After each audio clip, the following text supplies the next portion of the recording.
আজ সংসদ অধিবেশনে তৃতীয় দিনে পে স্কেল বাজেট নির্ধারণ ৮৪,০০০ কোটি টাকা। রাতেই গেজেট প্রকাশিত হবে। তো বন্ধুরা, এই বিষয়টি নিয়ে আজকের এই ভিডিওটিতে বিস্তারিতভাবে আলোচনা করতেছি, তাই ভিডিওটি সম্পূর্ণ মনোযোগ সহকারে দেখার জন্য অনুরোধ রইল। তো বন্ধুরা, আজ সংসদ অধিবেশনের তৃতীয় দিনে দেশের জন্য এক ইতিহাসবাহী সিদ্ধান্ত নেওয়া হয়েছে। সরকারি কর্মচারীদের জন্য 2026-27 অর্থ বছরে পে স্কেল বাজেট চূড়ান্তভাবে নির্ধারণ করা হয়েছে ৮৪,০০০ কোটি টাকায়। এটি একদিকে সরকারি কর্মচারীদের আয় ও জীবনমান উন্নয়নের ক্ষেত্রে এক বড় পদক্ষেপ, অন্যদিকে দেশের অর্থনীতি স্থিতিশীলতা ও ভবিষ্যতে বাজেট পরিকল্পনার দিক থেকে একটি গুরুত্বপূর্ণ মাইলফলক। সংসদে বাজেট উপস্থাপনার আগে অর্থনৈতিক বিশেষজ্ঞরা, অর্থ মন্ত্রণালয় এবং সরকারি কর্মকর্তারা পর্যালোচনা ও বিশ্লেষণ করেছে। সূত্র জানিয়েছে, বাজেট প্রণয়নের সময় বিশেষভাবে লক্ষ্য রাখা হয়েছে কর্মচারীদের আয় ও জীবনযাত্রার মান বৃদ্ধি, দেশের অর্থনৈতিক ভারসাম্য রক্ষা এবং জনসাধারণের করের যথাযথ ব্যবহার নিশ্চিত করা। প্রধানমন্ত্রীর তত্ত্বাবধানে বাজেট প্রণয়নে প্রতিটি দিক খুঁটিয়ে দেখা হয়েছে। তো বন্ধুরা, আজকের ভিডিওটি চলাকালীন সময় এখন পর্যন্ত যারা আমাদের এই চ্যানেলে নতুন সদস্য রয়েছেন তাদেরকে চ্যানেলটি সাবস্ক্রাইব করে পাশে থাকা বেল আইকনটি অল করে রাখার জন্য বিশেষভাবে অনুরোধ রইল। তো বন্ধুরা, অর্থমন্ত্রী বৈঠক বলেছেন, এই বাজেট প্রণয়নের সময় আমরা সরকারি কর্মচারীদের বিভিন্ন স্তরের আয় ও সুবিধা সমানভাবে বিবেচনা করেছি। এটি শুধুমাত্র বেতন বাড়ানোর একটি উদ্যোগ নয়, বরং কর্মচারীদের সামাজিক নিরাপত্তা, পেনশন, অতিরিক্ত ভাতা এবং অন্যান্য সুযোগ সুবিধা সমন্বিত একটি পদক্ষেপ। আমরা আশা করি এটি কর্মচারীদের মনোবল বৃদ্ধি করবে এবং তাদের কাজের উৎপাদনশীলতা উন্নত হবে।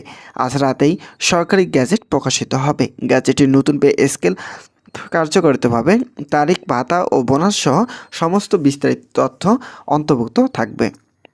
সরকারি কর্মচারী সমিতি ও ইউনিয়নগুলির মধ্যে ইতিমধ্যে উৎসাহের পরিবেশ বিরাজ করেছে।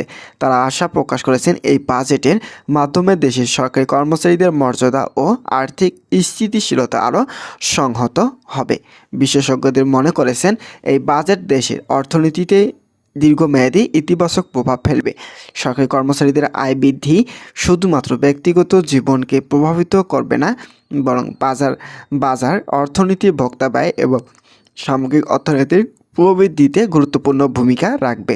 বিশেষ করে মধ্যবিত্ত ও নিম্নবিত্ত সরকারি কর্মচারীরা এই বাজেটের মাধ্যমে দৈনন্দিন জীবনে উল্লেখযোগ্য সান্ত্বনা ও নিরাপত্তা অনুভব করবেন। তো বন্ধুরা, অর্থনৈতিক বিশ্লেষকরা বলেছেন, ৮৪,০০০ কোটি টাকা বাজেট একটি সতর্ক পরিকল্পনার ফলাফল।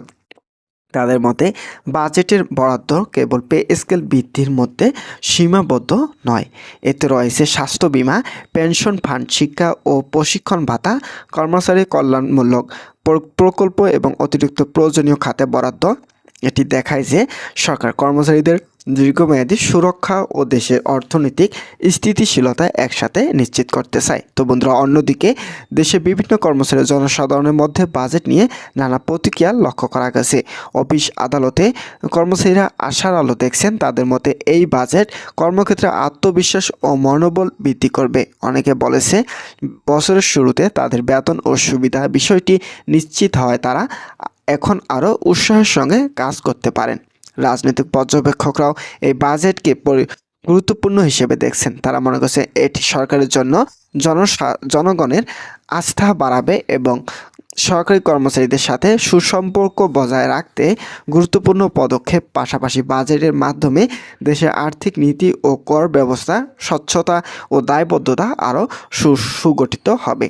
তো বন্ধুরা, যারা সরকারি চাকরিজীবী এবং কর্মচারী রয়েছেন তাদের জন্য শুভকামনা রইল। তারা পরবর্তী আপডেট পেতে চ্যানেলটি এখনই সাবস্ক্রাইব করে পাশে থাকার বেল আইকনটি অল করে রাখুন। তো বন্ধুরা, এই পে স্কেল বাজেট কার্যকর হওয়ার পর আগামী কয়েক মাসে সরকারি কর্মচারীরা তাদের নতুন বেতন, অতিরিক্ত ভাতা এবং অন্যান্য সুবিধা বিস্তারিত পাবেন।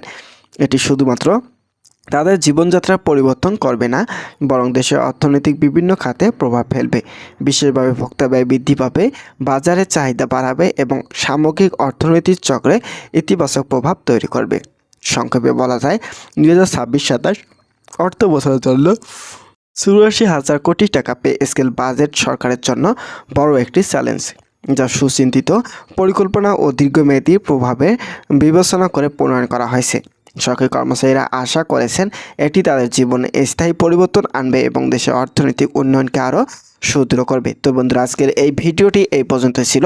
আশা করছি আজকের এই ভিডিওটি থেকে অনেক উপকৃত পেয়েছেন। যদি কোনো ধরনের উপকৃত পেয়ে থাকেন তাহলে অবশ্যই আমাদের এই চ্যানেলটি সাবস্ক্রাইব করে পাশে থাকা বেল আইকনটি অল করে রাখার জন্য অনুরোধ রইল, যাতে পরবর্তীতে নতুন কোনো আপডেট সবার আগে আমাদের এই চ্যানেলে পেয়ে যেতে পারেন। ধন্যবাদ সকলকে।